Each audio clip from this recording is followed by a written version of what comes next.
How do you overcome the temptation to quit when it seems like everything is against you? That's a really, really good question. And one thing that I've pondered on for many, many years, honestly, of my life and my entrepreneurship journey. And I would say, I guess the simplest answer I can say is one of my mentors, Wayne Callender, he said this: if you get started for no reason, you'll quit for no reason. And I say all that to say is that you need to have an extremely strong why as the at the foundation of whatever it is that you're doing. So for me, before I start an endeavor, before I start a business, before I start investing, before I pursue anything with all of my heart, I have to go through a rigorous evaluation of, is this in alignment with God's purpose for my life? Is this in alignment with my future goals and desires? And for me, I have to justify it for myself. Is the time commitment worth it? You know, it says in the Bible, you have to count the cost.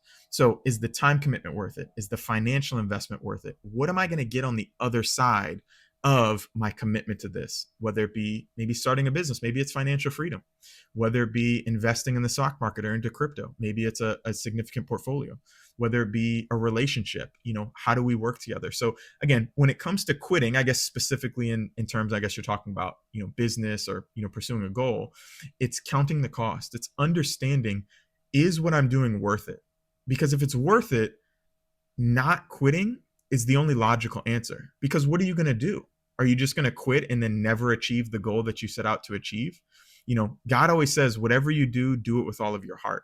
You know, sometimes you're going to go through stuff on the way to your blessings. Don't grow weary in well doing, as it says in scripture.